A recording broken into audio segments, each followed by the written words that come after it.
स्वभाव बड़ा सरल है। राम जी का स्वभाव कैसा है? सरल। मन में छल कपट नहीं है। पुजारी जी कौन चल गए? तो हमसे दूर दूर भागोगे, हाँ तो गड़बड़ में, हाँ पास बने रहोगे। और तुम कहीं भैया धूप लाइट के में और तार के चक्कर में गए कि हमारा भैया, तो गड़बड़।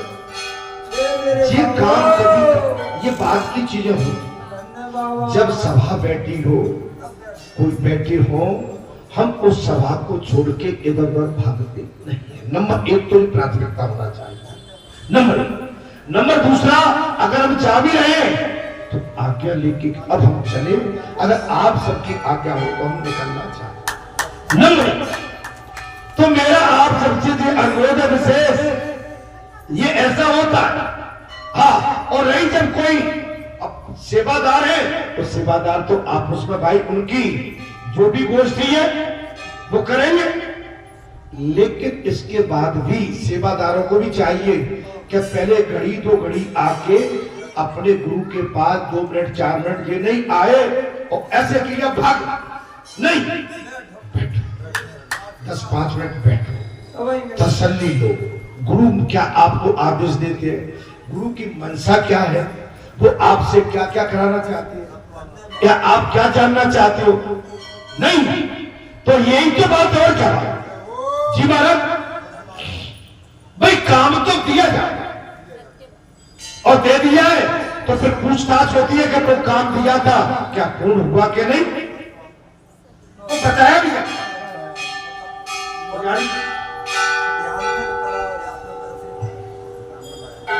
ये नहीं के बाद रेल पे चले जाए, वो तो मालूम है करने वाले सेवकी करते हैं। बड़े बूढ़े तो बैठे रहते हैं, लेकिन बड़े बूढ़े के पास आके बैठोगे, 2 घड़ी बैठ के जलपान करोगे, उनका आशीर्वाद लोगे, उनसे चर्चा करोगे, और चर्चा करके जब आप अपनी कर्म भूमि में निकलोगे तो आपको आनंद आएगा।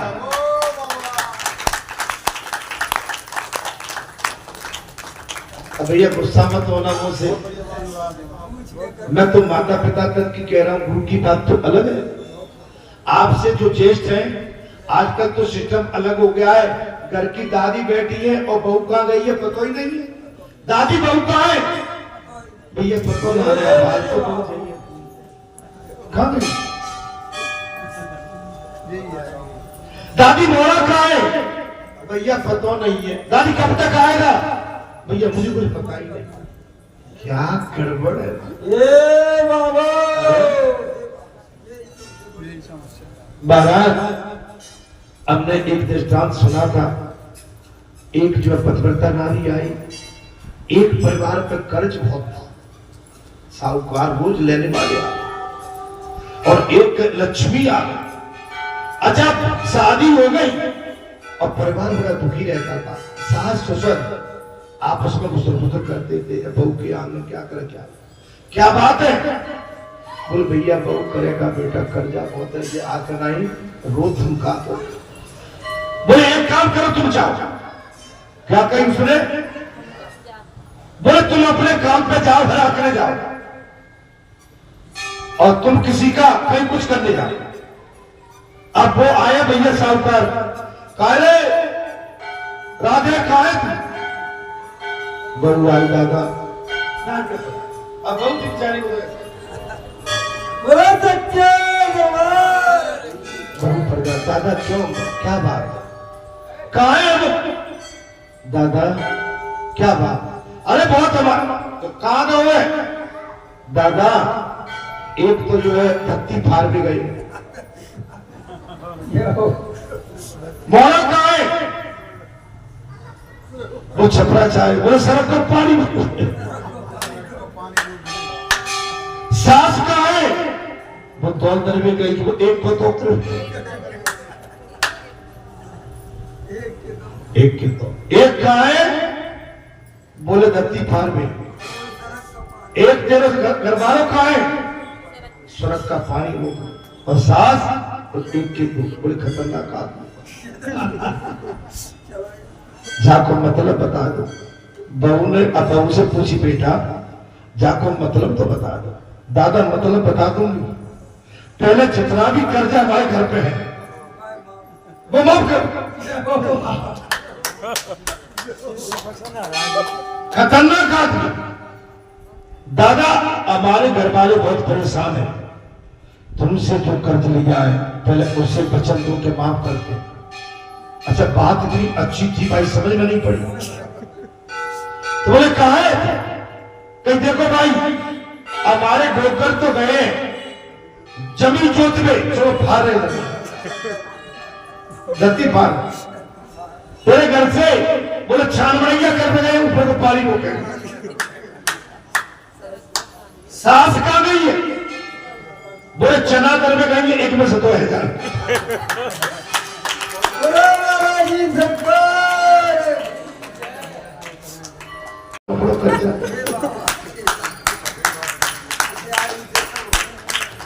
माने आपके अंदर विवेक होना है। वो लक्ष्मी थी, उसने अपने घर की परेशानी को समझा। मेरे सास ससुर इतनी मजदूरी करते हैं, दिनचर्या में पैसा इतना इकट्ठा हो नहीं पाता और कर्जे पे कर्जा चढ़ा जा रहा है, ब्याज पे ब्याज हो रहा है। बुद्धि का काम लिया, वो पुराने टाइम की बात थी, बात चल गई। लेकिन आज भी आप सब पढ़े लिखे हो, अपने विवेक से काम करो।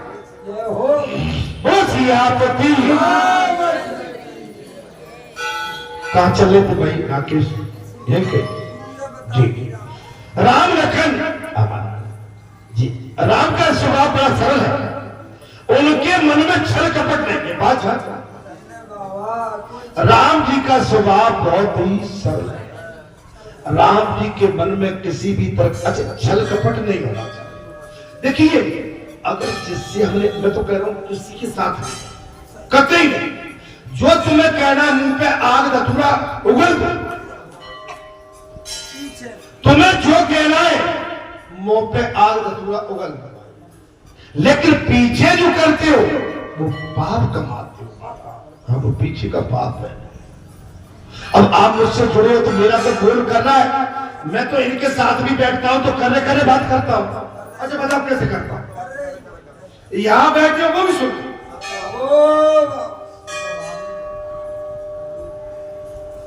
अब भैया देखिए, अगर कान में बात करोगे तो कान की बात क्या है, खतरनाक होती है,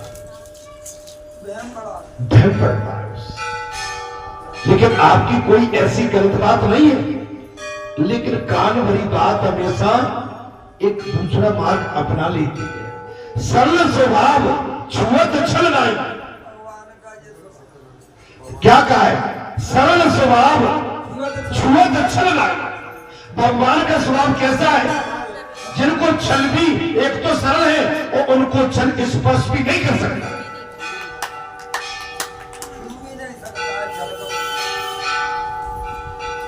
भगवान को छल कपट छू नहीं सकते। विश्वामित्र जी ने कहा, वत्स मैं जानता हूं कि इस समय प्रतिदिन वो उत्थान में आती है और इसलिए तो मैंने तुमको वहां भेजा।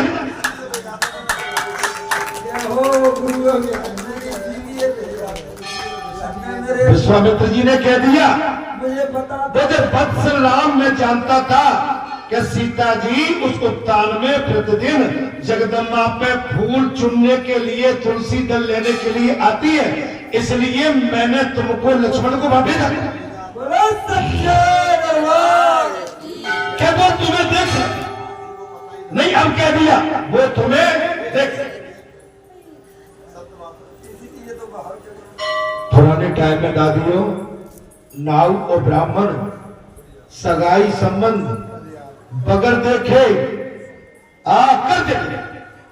फिर चला था थोड़ा कि भाई एक बात है मोड़िए देख लेंगे, तो बड़े बूढ़े जाते थे। क्या जाते थे? लड़का नहीं जाता था, बड़े बूढ़े जाने लगे।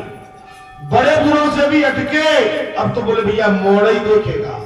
अब मोड़ा, अब तो मोनी जो करेंगे तू का देखेगा, अब तो हम देखेंगे।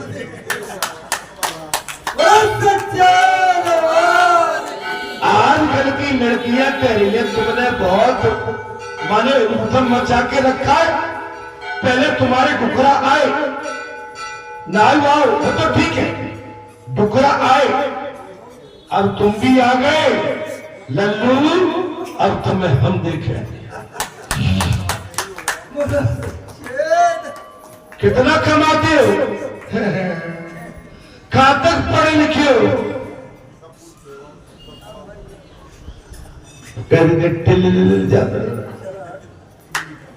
पहले रोजगार, मेरे बाबा चाकरी, खेत खलियान, रुपया पैसा नहीं चाहिए, नौकरी है कि नहीं तो मुझे बता।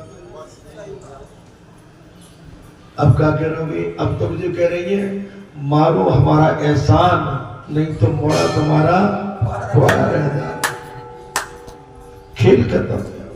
बेटियों मैं इस बात के लिए तुम्हारे साथ खड़ा हूं, ये पढ़ते रहिए, मैं बेटियों के साथ खड़ा हूं, इनके साथ जिस खूंटे से बनने वाली हो ये कमाल पूत होना चाहिए। बहुत बढ़िया बात। अरे महाराज हमारी का पूछ तो हमने तो 10 पास नहीं करो तो भाई सगाई क्या करते हैं, वो पुराना हाँ 90 दशई में ही। अब तो महाराज 32, 33, 35, हाँ अब तो मैंने बात ही अलग है भाई। अब लड़का लड़की पढ़ते हैं, कॉलेज में जाते हैं, इंजीनियर बनते हैं, IPS है, कोई IAS है, बड़ी पढ़ाई पढ़ रहे हैं, तो पढ़ाई पढ़ने में 25 वर्ष लगते हो, बेटी को भी अगर पढ़ती होगी तो 25 वर्ष लगेंगे। तो पढ़ना कोई बुरी बात नहीं है, लेकिन चुनना बेटियों तुम्हारा अधिकार है, और जो रोजगार से लगा होता है वो परिवार सुख में और आनंद में रहता है। यहां पर कह दिया भाई, क्या कह दिया, नहीं तो तुम्हें वहां भेजता था, और मुझे मालूम था कि वो तुम्हें वहां देख लेंगे। कौन?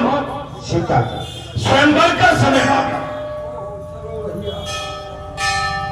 कथा अच्छी लग रही है तो बहुत अच्छी बाबा। स्वयंवर का समय आया है।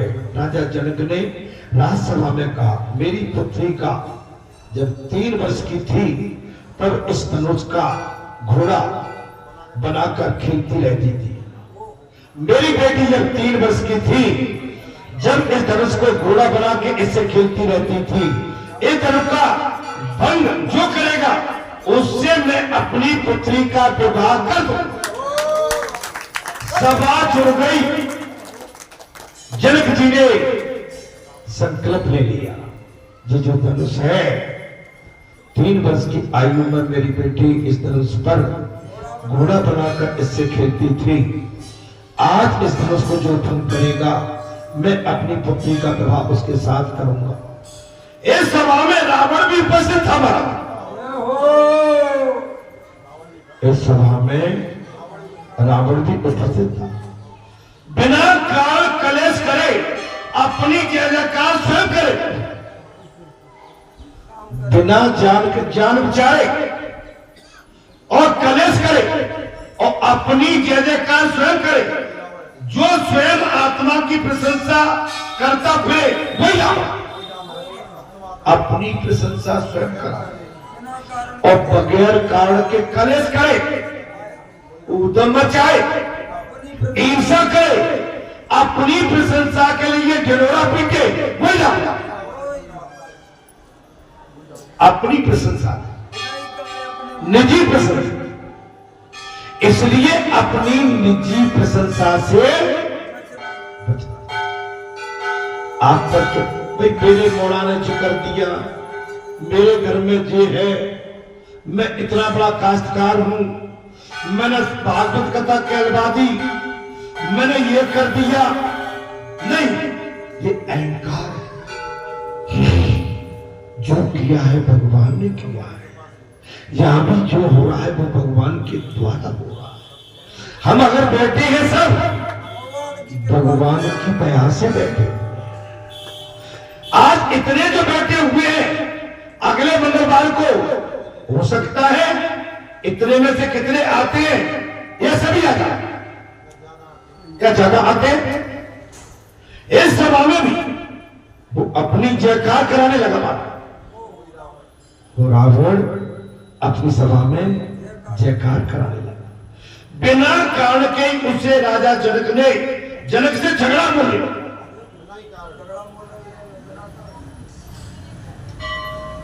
तो झगड़ा तो बोल लिया जाता है। हमने कहा ना कि शुभ काम में, अच्छे काम में, किसी के घर में, किसी की शादी में, किसी के विवाह में, किसी उत्सव में, पहाड़ में, पड़ोस में अच्छा काम हो रहा है तो खुश हो। अपना आना जाना नहीं है तो शांति से अपने घर में बैठे रहो। कलेश से बचो, हमेशा बचिए। कहीं यज्ञ चल रहा है, कथाएं चल रही है, वहां अल्लाह मत बचाओ। वर्ज कसर कर दई, वो नहीं माना था, ये नहीं माना था, फिर भी समय पे जो व्यवस्था हो गई सो ठीक है। अब सबकी अकल सबके समान तो नहीं है, किसी में कम है तो किसी में ज्यादा है। रावण ने क्या किया महाराज, बैठे बिठाए जनक जी से झगड़ा मोल ले, धनुष उठाने का प्रयत्न करता हुआ वो अपनी जयकार कराने लगा।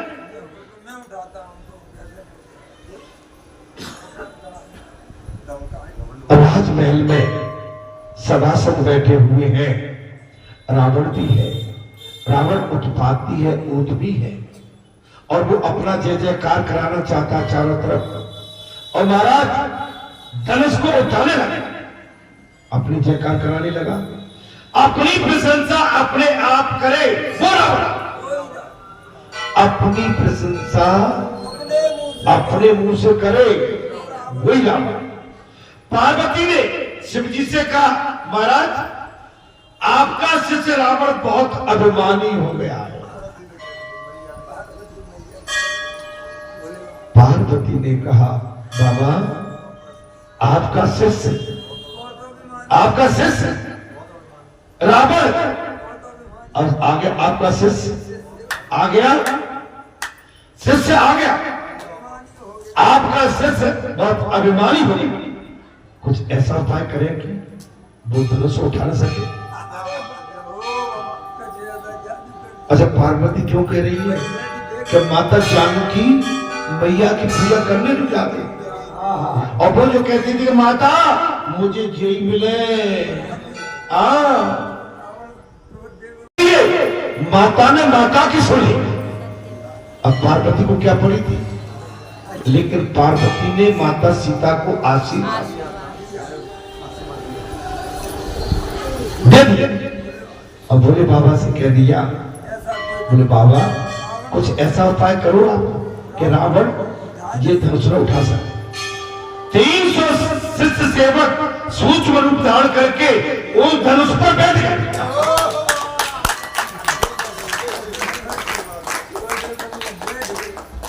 बाबा शंकर भगवान के 300 सेवक छोटा रूप धारण करके और धनुष पर बैठ गए। रावण धनुष न उठा सका और बड़ी सभा में उसकी सेकी धूल में भी लगी।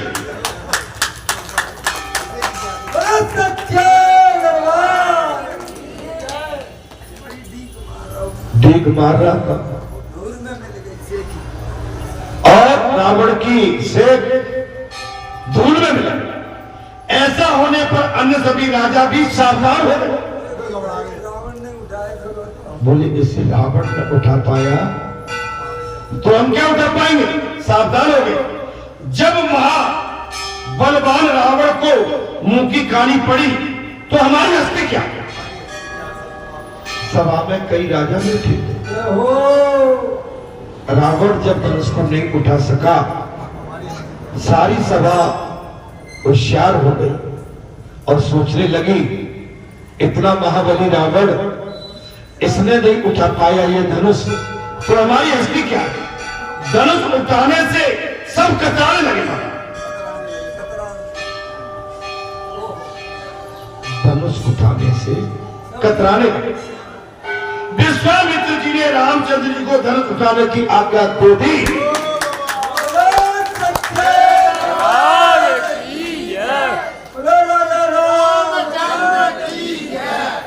मुनिवर विश्वामित्र जी ने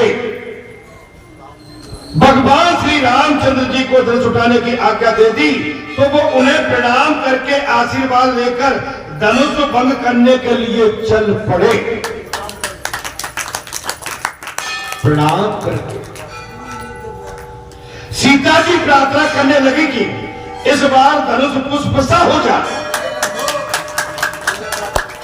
मेरी मैया फूल जैसा है।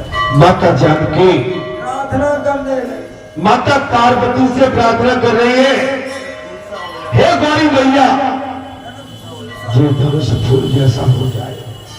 राम ने धनुष को बंधन करके उठाया, डोरी बांधने के लिए खींचा ही था कि उसके 2 टुकड़े हो गए।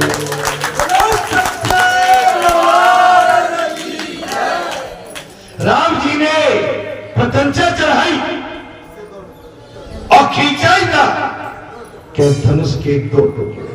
बोलो सियापति रामचंद्र की जय। विश्वामित्र जी ने कहा, अब सीता जी बाहर आ जाए। बोला भैया कितना सुंदर दृश्य रहा।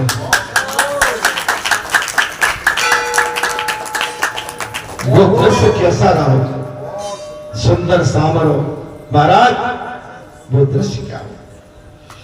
विश्वामित्र जी ने कहा, राजन, अब सीता जी बाहर आए, हम उनका दर्शन करेंगे। कौन? विश्वामित्र। हम उनका, सीता जी वरमाला लेकर बाहर आई है। इधर रामचंद्र जी सोच में डूब गए। क्या करें, घर के तो कोई है ही नहीं, अयोध्यावासी कोई नहीं है, सोच में पड़ गए। बड़ी बिडकना होती है हमारी, इसको बोलते हैं धर्म संकट। बरमाला लेकर माता जानकी बाहर आई है। इधर रामचंद्र जी सोच में डूब गए। माता पिता की आज्ञा के बिना विवाह कैसे करते?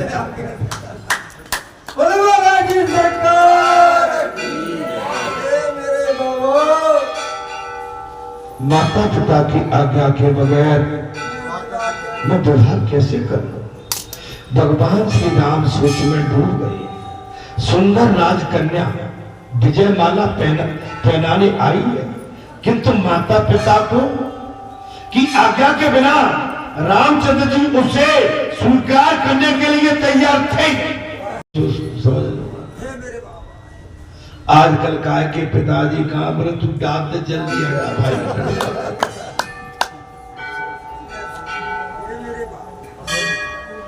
आजकल 1 बजे और हो गई है, बारात डांस कर करके थक जाती है, रोड पर नचते नचते पागल हो जाती है। बेटी नहीं आई है, कहां गई है बेटी? बोले अब अभी श्रृंगार में, चुप हो सकता नहीं तो रहा, श्रृंगार करके आ गई। अरे भैया, वो हमारी कन्या पक्ष को चाहिए कि बारात से पहले बेटी का पूरा श्रृंगार कर दिया जाए। बारातियों को रोड पे खड़े होके वो शोभा ठीक नहीं लगी। हमने 2 बारात की थी महाराज, 3 घंटे में मैं सर्दी हो गया, रोड पे खड़ा खड़ा बाबरा हो गया। ये सब तो हमारा डांस करने लगे, हम खड़े खड़े पागल हो गए। ए भैया, भीतर कब पहुंचेंगे? अच्छा, आजकल एक और हो गया है, जब तक बारात पहुंचती है भीतर, जब तक चट साफ पातले मातले झूठे मीठे बेप्लेटे खरकती इधर उधर, और बारात बेचारी कह रही है, भाई मैं झूठे मीठे में कहाँ है समझी? क्यों? अब का टेल 21 लाख लगे, 21 लाख। हाँ, अब जागो नहीं आ जाए। मेरे बाबा 51 लाख ले ले, इतने आ जाए। झूठे में खाओगे, आतल पाले, आतल पाटे, चाटे, पातल चाटे, मूछ दोना से मुंह पूछे, सोने समधीरे, तेरी सी बारात मेरे कोने में आई, सोने एक आतल चाटे, पातल चाटे, दोना से मुंह पूछे, सोने समधीरे, तेरी सी बारात मेरे कोने में आई। बोलो बाबा जी महाराज की जय। बोले उठा लो झूठी मुठी खाओ। और बहू में हंस रहे हैं, खाए कैसो रो ब्याह, बढ़िया, वाह। आज की रीति बुरा मत मानना भाई, महाराज जी बारात नहीं खाए। जब तक बारात नहीं जीव लेती थी, हमारी माताएं अटारियों पे चढ़ के वो चोनार गाती थी। बारात माता की चोनार पूरे बारातियों के कान खुजा देती थी।